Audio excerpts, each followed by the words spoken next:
memperdalam lagi mengenai mengupas tuntas bukti pendukung pengelolaan kinerja di platform Merdeka Mengajar. Nah, baik, saya lihat dulu ya ini bahwa pada akhirnya predikat kinerja ya, periodik pegawai itu di sini ada kurva ya, bahwa ada dua hal yang dinilai dalam kinerja pegawai itu ya, ada hasil kerja dan ada perilaku.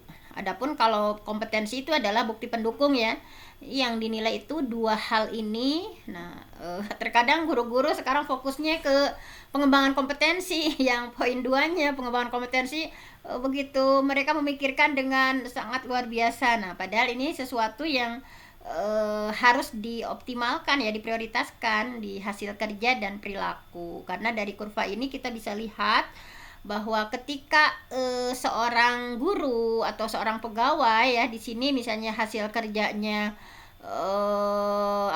di atas, walaupun hasil kerjanya di atas ekspektasi tetapi perilakunya di bawah ekspektasi. Nah, ini ya, ini juga masih dalam kurang kategorinya gitu ya. Nah, kita pahami ya di kurva ini bahwa ketika hasil kerjanya di bawah ekspektasi pimpinan, kemudian perilaku kerjanya di bawah ekspektasi pimpinan, itu artinya sangat kurang. Dan juga ketika hasil kerjanya sesuai ekspektasi, misalnya perilakunya nah ini nih, walaupun misalnya ya ketika perilaku sesuai ekspektasi tetapi hasil kerjanya sangat kurang, ini butuh perbaikan. Nah, jadi masih diberikan kesempatan untuk butuh perbaikan ya. Nah, jadi yang diharapkan itu adalah hasil kerjanya minimal sesuai ekspektasi dan perilakunya sesuai ekspektasi. Nah, itu baik. Nah, itu di sana sudah posisinya aman ya. Ketika hasil kerja kita sesuai ekspektasi, kemudian perilaku kita sesuai ekspektasi sehingga predikatnya baik. Nah, itu minimal. Apalagi kalau kita mampu, misalnya ada yang hasil kerjanya di atas ekspektasi, kemudian perilakunya juga di atas ekspektasi. Nah, itu sangat baik. Nah, ini nanti akan berpengaruh ya, predikat kinerja ini akan berpengaruh kepada angka kredit nanti pengalinya ya. Ketika seseorang mendapatkan predikat sangat baik, berarti nanti pengalinya 150. Nah, ini kenaikan pangkat akan berpengaruh. Kalau yang ini ya, yang ASN misalnya. Tapi kalau yang non ASN sama-sama mengerjakan itu untuk meningkatkan mutu ya, rapor pendidikan sekolah. Nah, baik, dari sini karena kalau yang lain-lain mungkin sudah disampaikan ya sebelum-sebelumnya. Nah, kita fokus dulu ke sini bahwa kenapa kita mesti minimalnya baik atau syukur-syukur bisa sangat baik, karena nanti ini predikat kinerja ini akan berpengaruh terhadap angka kredit kita ya sebagai pengali ketika akan naik jenjang jabatan ya, atau naik pangkat intinya. Nah, di sini sudah ada ya. Kalau ahli pertama 12,5, ahli muda 25 ya. Koefisiensi per tahunnya, kemudian ahli media 37,5, ahli utama 50. Nah, mungkin nanti ada simulasi juga penghitungan angka kredit sekilas saja ya. Karena bukan itu yang kita fokuskan hari ini. Kita akan sama-sama mempelajari ketika kita sudah memilih salah satu indikator dari 8 indikator, konsekuensinya seperti apa. Kemudian ketika kita sudah memilih salah satu dari 18 RHK, nanti konsekuensinya seperti apa ya, yang akan kita diskusikan hari ini itu. Nah, di sini langsung saja ke sini ya, ada siklus peningkatan kinerja pegawai. Dimulai dari sekarang ya, Januari sudah ceritanya sudah pada selesai membuat perencanaan. Kemudian nanti di bulan Februari ya ada diskusi persiapan. Nah, ini dokumen yang harus disiapkan.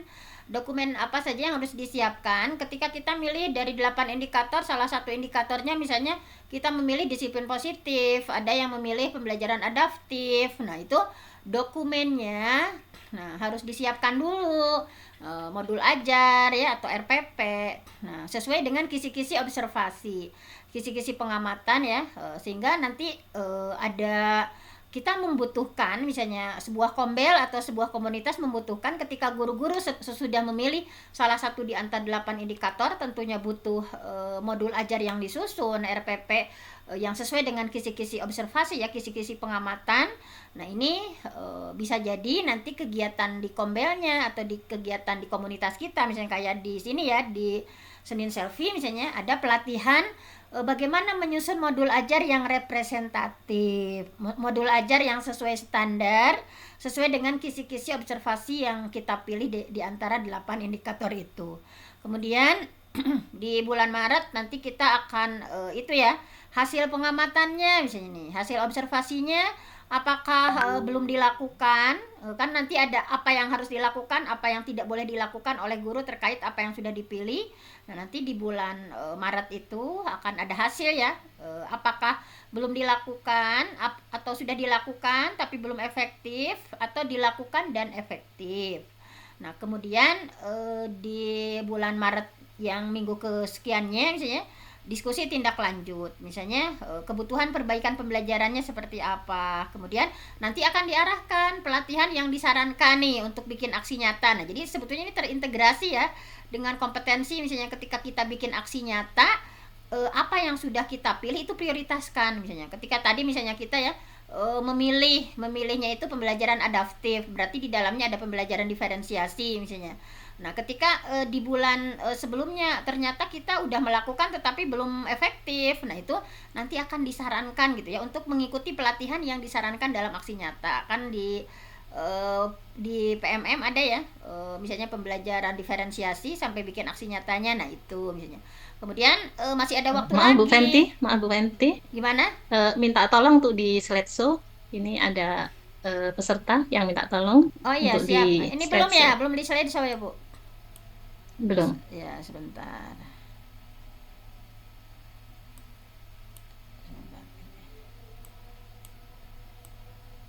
Slide show dulu.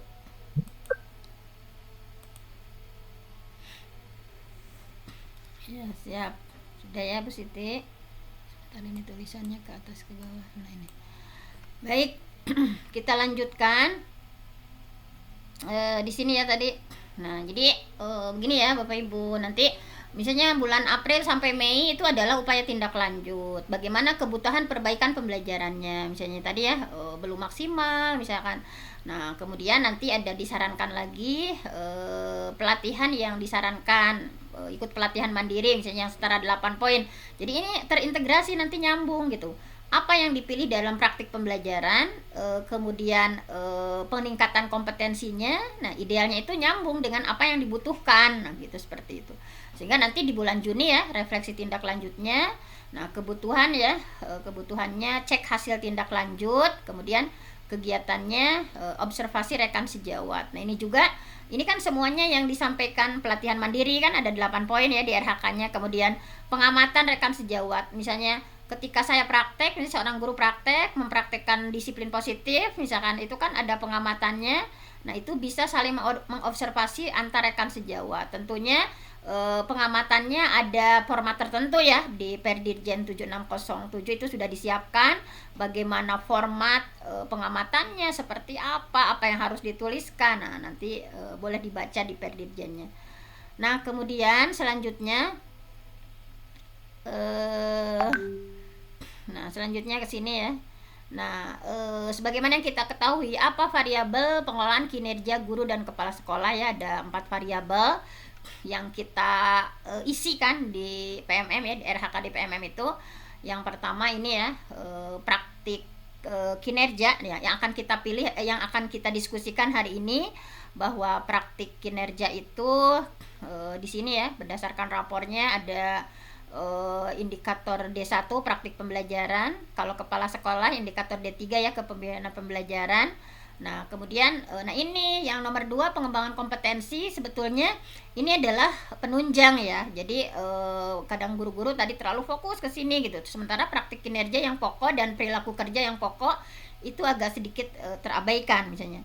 Nah ini ya nanti akan kita bedah juga bukti dukung di antara pengembangan kompetensi kan, ada yang sifatnya pendidikan, ada yang sifatnya pelatihan, ada non pelatihan, ada yang kontribusi komunitas, ada kontribusi sumber belajar. Nah ini yang akan kita diskusikan juga nanti ya di slide berikutnya. Kemudian perilaku kerja ya, bagaimana berakhlak ini ya, ini juga merupakan variabel tadi ya, sudah disampaikan di awal. Bagaimana orientasi pelayanan kita, akuntabel, kompeten, harmonis, loyal, adaptif, kolaboratif, sesuai dengan indikator yang dipilih ya. Dan contoh perilaku kesehariannya ini kita juga akan berlatih untuk merubah, misalkan sesuatu yang belum kita mampu lakukan akan dilakukan ya berdasarkan ini. Kemudian nah ini wajib dikumpulkan ya untuk dokumen akuntabilitasnya.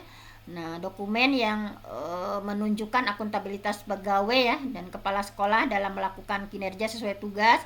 Nah, sebetulnya itu tidak dinilai tetapi dikumpulkan. Nah, jadi sini ya, jadi ininya seperti ini.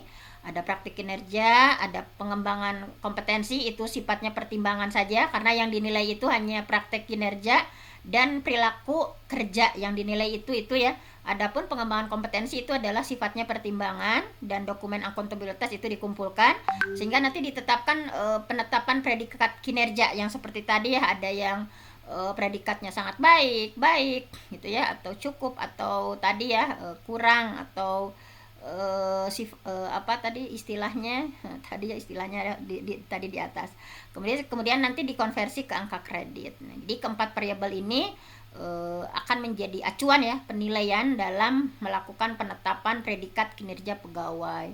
Nah, kemudian predikat kinerja ini nanti akan menentukan angka kredit yang diperoleh. Nah, tadi sudah didiskusikan.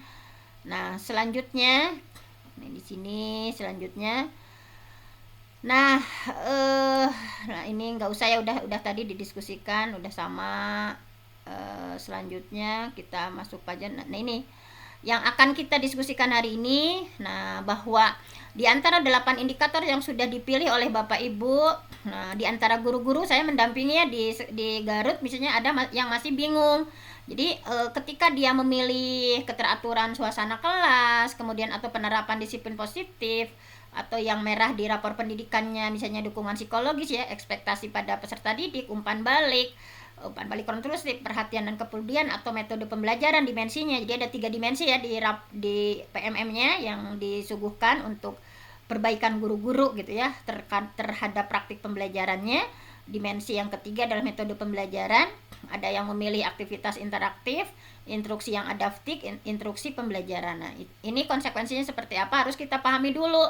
Karena kan nanti kita di bulan Februari sudah mulai bikin modul ajarnya, bikin RPP-nya ya, terkait apa yang sudah kita pilih. Nah, ini sehingga kita pelajari sama-sama. Nah, di sini kita lihat dulu dari yang pertama ya. Ini dimensi yang pertama, sebentar. Nah, ini dimensi yang pertama tadi manajemen kelas ada 2 ya, ada keteraturan suasana kelas, ada penerapan disiplin positif. Nah, ini. Jadi ini nanti yang akan dinilai Bapak Ibu, yang akan diamati, yang akan dinilai oleh pimpinan kita, penerapan disiplin positif ya. Bagaimana upaya menerapkan prinsip ini ya, kebiasaan kelas atau membuat keyakinan kelas atau kesepakatan kelas. Nah, nanti ini yang akan dinilai ini ya, yang akan dinilai oleh pimpinan kita terkait praktik pembelajaran ketika memilih salah satunya misalkan disiplin positif. Nah, guru diantaranya yang akan diobservasi, yang akan diamati ini, guru melakukan refleksi dinamika kelas untuk menerapkan kesepakatan kelas. Nah, ini harus dipahami dulu misalkan perilaku yang dianjurkannya. Nah, nanti yang akan dinilai oleh pimpinan itu ini indikator-indikator ini, misalnya perilaku yang dihindarinya, perilaku yang dianjurkannya apa. Nah, setelah diamati nanti penilaiannya apakah sudah dilaksanakan tapi belum efektif, dilaksanakan sudah efektif. Nah, ini misalnya diantaranya ya yang harus diamati dari kita sebagai guru dan kepala sekolah, ini apa yang akan ditilai ini. Jadi guru mengajak murid melakukan refleksi dinamika kelas mengacu kesepakatan kelas. Nah, apakah gurunya terbiasa melakukan refleksi kemudian mengacu pada kesepakatan kelas. Nah, ini juga harus dipahami dulu bagaimana cara membuat kesepakatan kelas atau keyakinan kelas ya. Nah, ini tentu saja di platform Merdeka Mengajar sudah disediakan. Kemudian guru menunjukkan kesediaan mendengarkan pandangan peserta didik tentang dinamika kelas. Nah, jadi bagaimana ketika diamati apakah guru mendengarkan nggak misalkan pendapat dari murid tentang dinamika kelas. Misalnya kelas seperti apa yang kalian impikan misalkan, sehingga ada kesepakatan-kesepakatan tertentu. Kemudian guru bersikap adaptif sehingga bersedia mengubah kesepakatan kelas bila diperlukan. Nah, jadi ketika sudah kesepakatan kelas sudah ada tetapi murid misalnya masih banyak melanggar atau ada sesuatu yang berpengaruh ya, tidak ada faktor X atau apapun misalnya. Nah, guru harus bersikap adaptif, mengadaptasi gitu ya. Bahwa kesepakatan, oh ternyata Bu misalnya kesepakatan kelas poin ini kayaknya harus ditinjau ulang karena misalkan nggak sesuai, misalnya ternyata pada faktanya seperti ini. Nah, ini ya yang akan dinilai ketika seseorang memilih dispos ini misalnya. Kemudian perilaku yang dihindarinya, guru mengabaikan pendapat. Nah, ini ketika guru dinilai oleh pimpinan ya, oleh kepala sekolah, misalkan masih didapati seperti ini ketika dia memilih disiplin positif. Nah, ini misalnya guru mengabaikan pendapat murid, kemudian guru bersikap defensif gitu ya, dalam menyikapi umpan balik misalnya nggak didengarkan misalnya tentang umpan balik dari murid, misalnya guru masih menerapkan hukuman fisik. Nah, itu nggak boleh misalkan. Nah, nanti apa yang harus dilakukan, apa yang harus dihindari, nah itu yang dinilai gitu ya di semester itu, fokus pada apa yang sudah dia pilih misalnya. Kemudian ini juga masih dispos. Nah, ini mungkin hanya sekilas dulu karena waktunya ya, sisanya bisa dibaca. Saya membacakan yang poin 1 saja ya, dari setiap indikator. Kan ini kan ada 8 indikator, kemudian yang 18 juga belum kita bahas. Nah, misalnya di judul atasnya di disiplin positif bahwa guru melakukan penguatan positif terhadap perilaku yang sesuai atau mendukung kesepakatan kelas. Bagaimana, apakah guru memberikan pujian terhadap perilaku murid yang sesuai dengan kesepakatan kelas, atau guru memberikan penguatan positif ya dengan berbagai macam cara, atau guru mengakui perilaku positif secara spesifik dan menjelaskan alasannya. Nah, itu perilaku yang dianjurkannya seperti itu. Nah, itu ya. Kemudian keteraturan suasana kelas nih, kita agak-agak di skip ya karena terlalu banyak. Keteraturan suasana kelas. Nah, ketika kita memilih nih, guru sudah memilih tentang dimensi 1 ya, manajemen kelas, tentang disiplin positif dan keteraturan suasana kelas. Nah, fokus yang akan diamati nanti nih di sejak bulan Februari, dan dibuat dulu modul ajarnya ini nih yang dinilai ini. Misalnya guru melakukan komunikasi positif untuk membangun suasana kelas yang kondusif. Di antara perilaku yang dianjurkannya, nah, guru memanggil murid dengan menyebut namanya. Nah, berarti itu terjadi komunikasi positif ketika guru tahu. Kan terkadang ada guru yang nggak tahu namanya misalnya. Nah, guru memanggil murid dengan sebutan namanya. Kemudian ya, guru menyampaikan harapan positif terhadap kelas. Guru melakukan aktivitas yang mencairkan suasana kelas misalnya. Bagaimana menciptakan suasana kelas yang kondusif intinya. Dengan ice breaking, dengan interaksi yang nyambung ya sama murid misalnya. Nah, di antara perilaku yang dihindari ketika kita memilih indikator keteraturan suasana kelas, maka nggak boleh misalnya guru memanggil murid dengan sebutan yang merendahkan misalnya. Ya banyak ya, misalnya guru menceritakan keluhan atau persoalan sekolah misalnya. Guru langsung mengajar tanpa mengkondisikan suasana kelas dulu, langsung masuk kelas misalkan, langsung tugas nih langsung. Jadi bagaimana guru harus membangun suasana kelas yang kondusif. Nah, ada ice breaking dulu, ada yang kalau senang cerita dengan fun story dulu, kalau yang senang ice breaking dulu, misalkan bagaimana mencairkan suasana agar murid itu minimalnya otaknya dalam kondisi zona alfa, dia senang. Karena ruh KBM itu ada di kegiatan membuka pelajaran. Kalau kita membuka pelajarannya tidak sesuai, maka sebagus apapun yang akan kita sampaikan, kalau anak takut kemudian dia otak kirinya mengkerut gitu ya, apapun yang kita sampaikan itu mental. Tetapi ketika kita suasananya kondisif dulu, anak dalam kondisi zona alfa, dia senang belajar dengan kita, nah insya Allah akan berhasil. Nah, kemudian selanjutnya ya, nah ini diantaranya indikator yang lain ya. Sebentar, ini kita skip ya, terlalu banyak. Disiplin positif sudah, kemudian keteraturan suasana kelas sudah. Nah, ini masih keteraturan suasana kelas ya.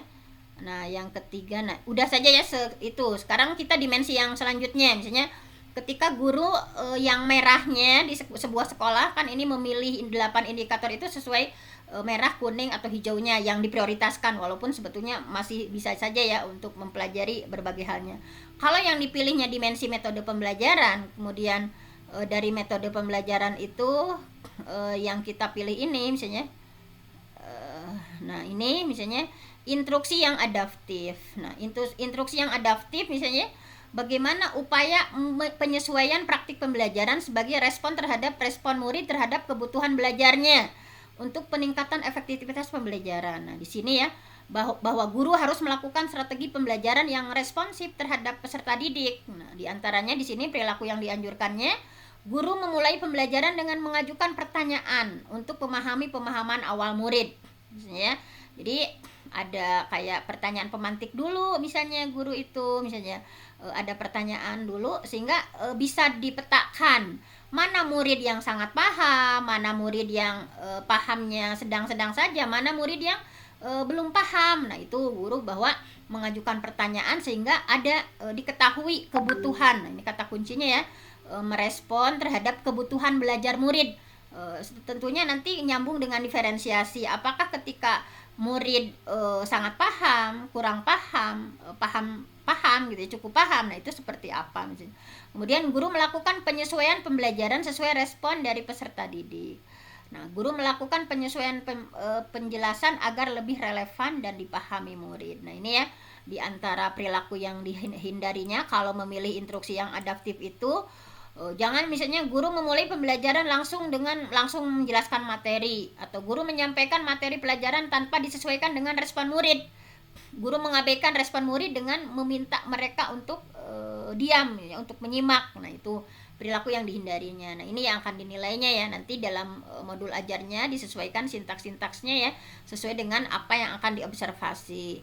Nah, kemudian di sini nah ketika memilih nih ini ya masih ya ketika memilih instruksi pembelajaran, bagaimana upaya penjelasan terstruktur ya terkait konsep aktivitas pembelajaran yang ada demonstrasinya, cara-cara mempertunjukkan sesuatu, ada ilustrasi, ada contoh yang relevan dan kontekstual untuk meningkatkan efektivitas pembelajaran. Jadi sebetulnya ini yang paling pokok mesti kita pikirkan itu, bahwa kita pembelajaran lebih baik lagi sesuai yang pembelajaran bermakna ya, sesuai dengan kurikulum merdeka. Nah, ini fokus yang diobservasinya misalnya guru memberikan contoh yang kontekstual yang sesuai dengan keseharian anak, misalnya bahwa ketika saya di Garut misalkan contoh-contoh ilustrasinya terkait sesuatu yang terjadi di Garut, misalnya tentang kalau makanan burayot, misalkan kalau destinasi ya situ Bagendit misalnya. Nah, itu jadi diantaranya misalnya jadi guru menjelaskan konsep disertai dengan contoh yang familiar dengan kehidupan peserta didik. Misalnya jangan sampai kita menjelaskan apa gitu ya, misalnya contoh yang ada di Bali, yang ada di itu. Nah, itu jadi diantaranya kalau yang memilih ini ya, guru menjelaskan konsep terkait dengan isu atau topik sehari-hari yang relevan dengan keseharian murid. Guru memberikan kesempatan murid berbagi pengalaman yang relevan. Nah, jadi ini ya yang diobservasi nanti di bulan Februari, dan perilaku yang harus dihindarinya. Nah, tadi ya nanti bisa dibaca lah ya. Kemudian selanjutnya ketika kita memilih yang ini ya, ketika kita memilih yang ini misalnya instruksi yang adaptif udah ya, instruksi pembelajaran sudah. Nah, untuk instruksi pembelajaran, kalau memilih ini ya dimensi yang kedua, ketika kita memilih instruksi pembelajaran maksudnya adalah, nah kita pahami dulu instruksi pembelajaran itu adalah bagaimana upaya menjelaskan terstruktur tentang konsep aktivitas pembelajaran ya, disertai dengan cara-cara mempertunjukkan sesuatu atau demonstrasi, ilustrasi, contoh tadi yang kontekstual ya. Nah, ini sudah tadi disampaikan. Kemudian selanjutnya adalah setelah instruksi pembelajaran, nah ini memilih yang ini ya. Sebentar, ininya susah. Kalau di itu susah ya. Di apa? Di slideshow itu ini agak susah di itunya. Nah, ini. Ini masih dimensi yang ini ya. Nah, ini misalnya sudah instruksi pembelajaran sudah. Sekarang dimensi dukungan psikologis, misalnya dimensi dukungan psikologis. Nah, bagi yang rapornya merahnya dukungan psikologis, nih kami di Garut ya misalnya ada beberapa guru yang memilih di antara dukungan psikologis ini, di antaranya fokus yang diamatinya, di antaranya guru menunjukkan empati untuk mendapatkan pemahaman utuh tentang murid. Nah, sehingga ketika yang memilih indikator ini, maka perilaku yang dianjurkannya, guru memberikan perhatian penuh ketika murid bicara. Nah, bagaimana kita sebagai coach ya, diuji nih guru sebagai coach, misalkan apakah kita menjadi pendengar yang baik ya, perhatian penuh ketika murid bicara, kemudian guru mengajukan pertanyaan lanjutan untuk mendapatkan pemahaman. Nah, ada pertanyaan-pertanyaan ya yang mungkin kalau guru penggerak ya sudah disampaikan terkait coaching, bagaimana coaching Tirta, kita diajarkan untuk mengajukan pertanyaan, memberikan kita perhatian penuh ketika menghadapi murid ya, ketika berbicara, kemudian menunjukkan pengertian terhadap sudut pandang murid, bahwa yang murid inginkan itu seperti ini gitu, bahwa pendapatnya seperti ini, dia ingin solusinya seperti ini misalnya. Nah, jadi dalam dukungan psikologis ini diantaranya itu ya, perilaku yang dihindarinya, guru mengabaikan pendapat atau perasaan murid misalnya, fokus saja Pak sama materi. Nah, itu nanti pimpinan akan menilai ini. Guru memberikan penilaian negatif terhadap pendapat murid, kamu mah ngaco misalkan. Nah, pokoknya silahkan saja murid untuk berekspresi, berpendapat misalnya. Guru tidak memberikan kesempatan pada murid menyampaikan pendapat. Nah, ini ya, jadi jangan sampai masih mencret metode ceramah terus sehingga guru ya tidak memberikan kesempatan murid untuk menyampaikan pendapat. Nah, itu sudah tidak sesuai dengan ruh kurikulum merdeka misalnya. Kemudian guru menunjukkan pemahaman terhadap kebutuhan, kondisi, dan karakteristik peserta didik gitu ya, sehingga guru melakukan pengamatan terhadap dinamika kelas, guru melakukan interaksi positif, menghargai berbagai keunikan, guru meminta pendapat dan umpan balik dari murid gitu ya. Nah, ini bahwa harus menunjukkan terhadap kebutuhan, kondisi, karakteristik murid. Kita tahu di kurikulum merdeka itu ada pemetaan ya, ada gaya belajar anak yang berbeda-beda, minat anak yang berbeda-beda, di antara 8 kecerdasan mereka ada di mana, kemudian kepribadiannya ada sanguinis, ada melankolis, dan lain sebagainya. Nah, itu harus kita pahami, psikologi anak itu berbeda-beda misalnya. Kemudian guru mengakui dan menghargai usaha yang ditunjukkan murid. Nah, ini diantaranya perilaku yang dianjurkannya. Guru menunjukkan keingintahuan terhadap aktivitas yang dilakukan murid.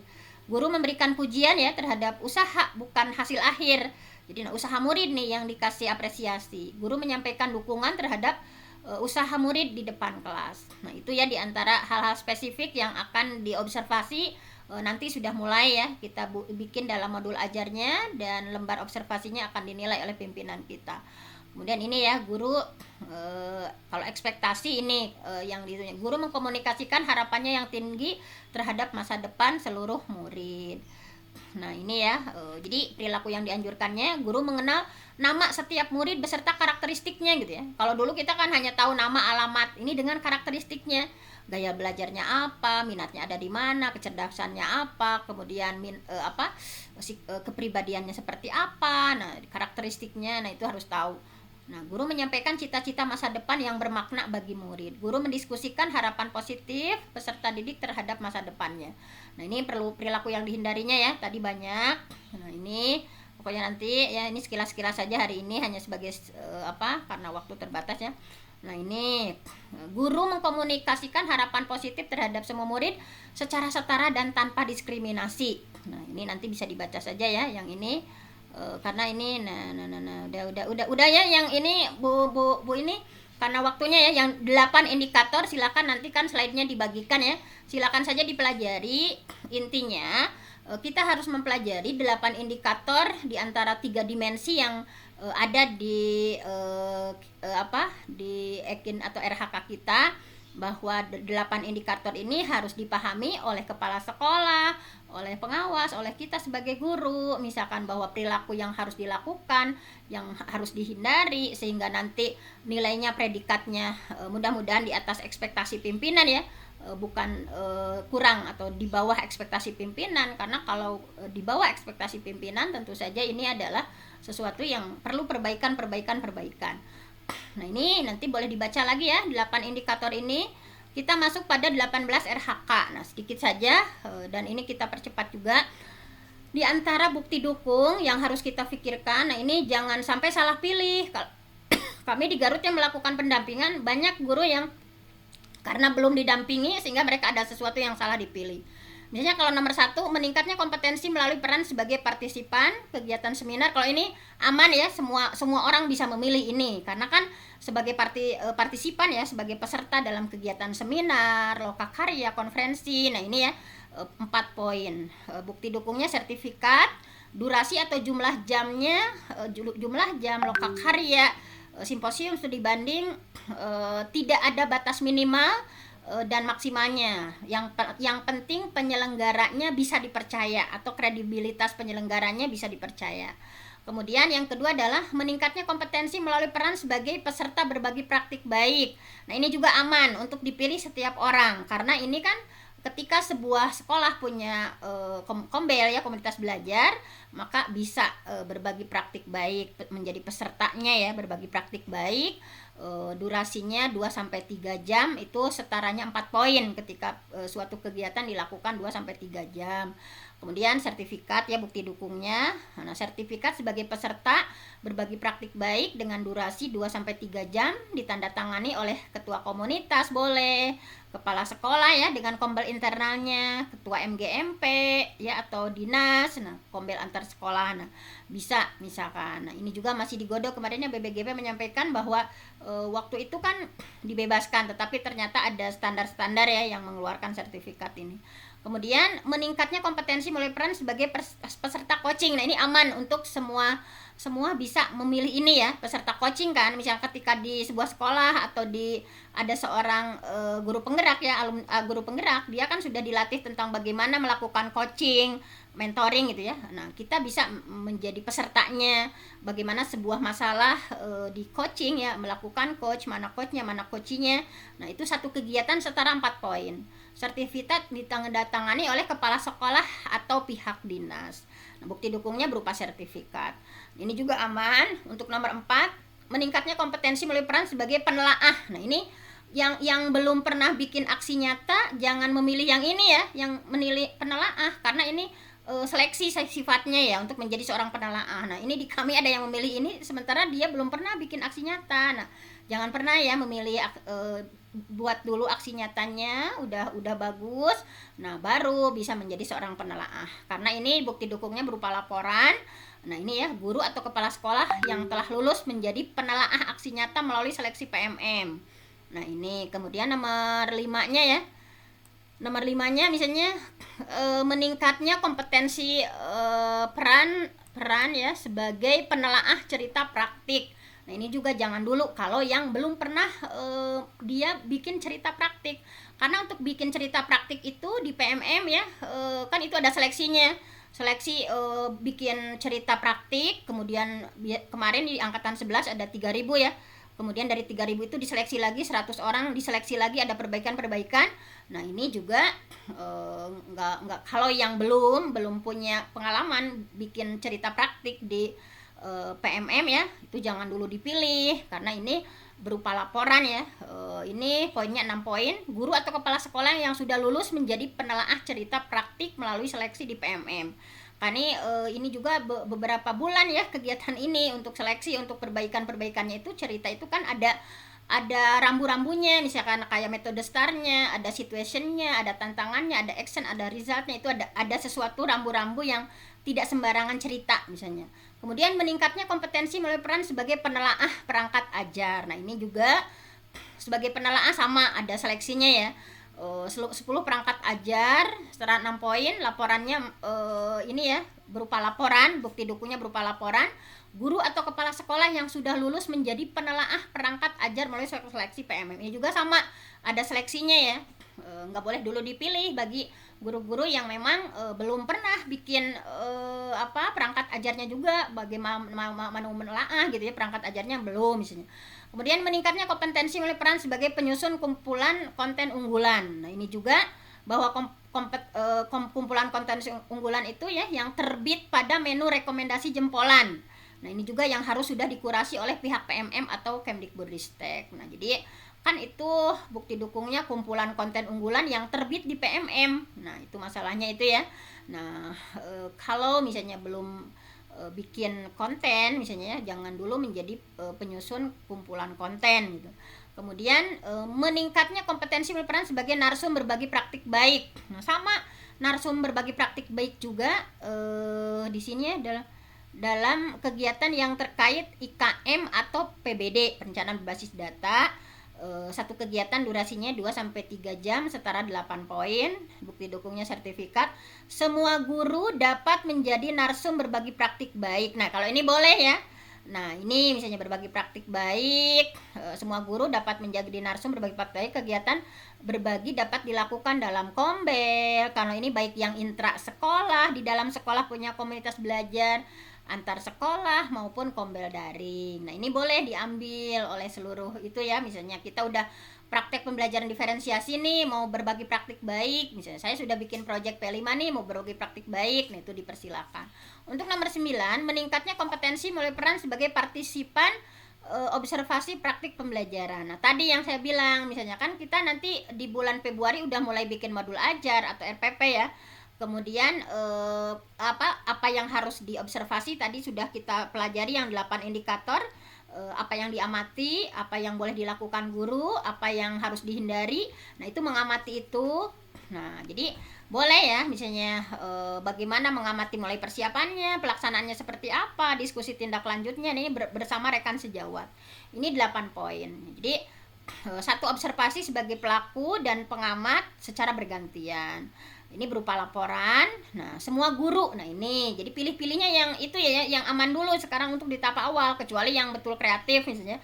Semua guru berkesempatan menjadi partisipan observasi dalam praktik pembelajaran ya, bagi sebagai pelakunya atau sebagai pengamatnya ini secara bergantian. Nah, kemudian selanjutnya adalah meningkatnya kompetensi melalui peran sebagai peserta kegiatan pelatihan atau BIMTEK. Nah, ini misalnya boleh dipilih kalau ada diklat, pelatihan atau BIMTEK ya, yang tentu saja memperoleh sertifikat di bidang pendidikan, kebudayaan, riset dan teknologi. Satu kegiatan 2-3 hari. Ini kalau tadi yang 4 poin hanya beberapa jam ya. Kalau ini yang 2-3 hari namanya diklat ya, ini setara 8 poin. Bukti dukungnya berupa sertifikat. Nah, penjelasannya, pelatihan atau bimbingan teknis ya, diklatnya atau BIMTEK-nya tidak dibatasi oleh jumlah jam asal durasinya 2-3 hari. Penyelenggara kegiatan pun tidak dibatasi asal kredibel, terpercaya. Ya, ini misalnya. Kemudian meningkatnya kompetensi melalui peran sebagai peserta pelatihan mandiri. Nah, kalau ini udah pada biasa ya, pelatihan mandiri sesuai model kompetensi ya. Tadi yang kita pilih nih, kalau kita pilihnya disiplin positif, coba kan di PMM ada ya pelatihan mandiri yang disiplin positif. Kalau kita pembelajaran adaptif atau bisa disamakan dengan diferensiasi, kita pilih misalkan. Nah, itu. Jadi satu pelatihan beserta aksi nyata setara 8 poin. Bukti dukungnya Mengingatkan sertifikat. waktu, Bu Fenty. Oh iya, ya ini ya, topik pelatihan mandiri di PMM sesuai dengan kebutuhan. Kemudian meningkatnya kompetensi berperan sebagai coach tadi ya, peran sebagai coach, mentor, fasilitator atau pengajar praktik. Nah, ini kalau ini di luar program guru penggerak ya.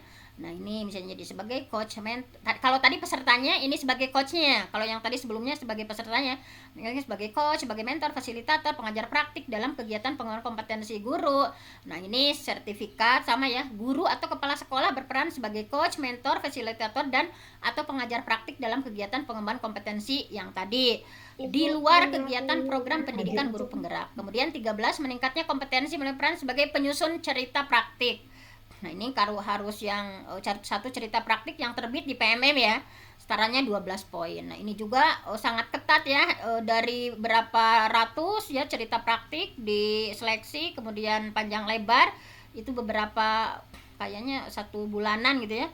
Nah, cerita praktik yang terbit di video inspirasi atau ide praktik. Nah, penulis melakukan tahapan pendaftaran atau seleksi. Jangan dulu dipilih yang ini kalau kitanya belum siap gitu ya, karena ini memerlukan waktu yang panjang juga. Meningkatnya kompetensi melalui peran sebagai peraih. Nah, kalau ini penghargaan udah tentu ya, udah nggak usah disampaikan. Pokoknya yang dapat penghargaan itu dapat poin 12 ya tadi ya. Nah, kemudian meningkatnya kompetensi peran sebagai penyusun perangkat ajar. Nah, ini juga harus betul-betul difikirkan, apakah kita sudah mampu membuat perangkat ajar yang sesuai dengan standar PMM ya. Tentunya yang lengkap komponennya, mulai dari atasnya pertanyaan pemantik, pemahaman bermakna, sampai asesmennya, kemudian LKPD-nya lengkap. Nah, ini juga tentu saja yang dikurasi oleh pihak Kemendikbudristek Ini juga harus berhati-hati, maksudnya dipersiapkan. Nah, kemudian meningkatnya kompetensi peran sebagai peserta praktik magang. Nah ini mah ya, udah kegiatan magang. Meningkatnya kompetensi peran sebagai penggerak komunitas belajar. Nah ini Kombel nih. Kombel misalnya ya, bisa ya mengadakan minimal 3 kegiatan ya, berbagi praktik baik. Nah itu 3 kegiatan setara dengan 36 poin. Ini penggeraknya. Kalau tadi partisipannya 4 poin ya, kalau ini penggeraknya mengadakan 3 kali kegiatan. Nah penggerak komunitas ini adalah semua pengurus aktif, bukan pengurus ataupun bukan pengurus ya, tetapi terlibat aktif sebagai panitia pelaksana kegiatan berbagi praktik baik. Dibuktikannya dengan sertifikat yang ditandatangani oleh kepala sekolah. Nah terakhir, meningkatnya kompetensi peran sebagai, nah kalau ini yang guru penggeraknya ya, misalnya angkatan 9 nih, nanti bakal keburu, berarti ya udah dapat 128 poin. Kalau guru penggerak ya, dia udah lulus, dapat sertifikat. Tetapi yang sekarang nih, yang sedang berlangsung ya, yang sekarang sebelum bulan Juni misalkan turun sertifikatnya, berarti itu sudah 128 poin. Nah ini angka kredit, nanti bisa dibaca saja ya cara menghitung angka kreditnya. Misalnya ya, kalau sangat baik itu berarti pengalinya 150. Misalnya ini ada seorang ya, predikat kinerjanya sangat baik, jenjangnya ahli muda itu 25, misalnya angka kreditnya 25 kali pengalinya, kalau kita predikatnya sangat baik tinggi itu 150% sama dengan 37,5. Tapi kalau kita predikatnya baik dikalinya 100%. Nah di sini ya nanti bisa dibaca. Nah ini misalnya dicontohkan Pak Hendrawan ya, guru pangkat 3D, nilai Pak konversinya 132,513, ya target 2 tahun lagi naik jenjang jabatan ya ke ahli media. Berapa angka kredit yang perlukan? Nah ini tuh angka kreditnya 200 dikurangi dia udah punya modal, kurangnya 67, sekian. Angka kredit yang harus diperoleh per tahunnya 67 dibagi 2 tahun ya, sama dengan 33,7 ya. Jadi supaya bisa naik pangkat 2 tahun lagi, maka setiap tahunnya kinerjanya harus mendapatkan predikat sangat baik. Nah ini kalau baik saja tidak akan terkejar 2 tahun. Nah ini ya bisa nanti dibaca ya. Kalau hanya baik maka pengalinya 100%. Kalau sangat baik tadi pengalinya 150%, tapi kalau dia predikatnya baik pengalinya 100%. 100% kali 25 ya, sehingga hanya memperoleh 50. Sehingga angka kreditnya dalam 2 tahun itu ya segini misalnya. Kalau pengalinya 150%, kalau sangat baik ya 150 kali 25 35, nah angkanya sekian ya 75, sehingga bisa dalam 2 tahun. Nah misalnya seperti itu ya, di antara cara ini boleh dilihat saja ya di Perdirjennya. Ini format-format sudah disiapkan sekali ya di Perdirjen 6707. Bagaimana ketika melakukan observasi itu, diskusi apa yang harus dimasukkan, pelaksanaan pengamatannya seperti apa, sampai bukti dukung yang format D-nya yang harus diuploadkan ya. Nah ini sudah sangat lengkap sekali di Perdirjennya. Nah seperti ini sudah ya. Nah mungkin hanya itu saja Bu Siti. Untuk bukti dukung ya, minimalnya kita sudah memikirkan bukti dukungnya berupa apa tadi, modul ajar, kemudian ya kalau sertifikat ya tadi, kalau laporan apa laporannya, ada KOSP ya, kalau untuk kepala sekolah ada rencana kerja tahunan, ada RKS-nya dan sebagainya. Nah itu mungkin untuk kepala sekolah tidak terbahas ya, karena di sini bisa saja langsung dibaca di Perdirjennya ya, apa saja bukti dukung yang harus disiapkan oleh kepala sekolah gitu ya. Di sini sudah ada, nanti boleh dibaca. Nah ini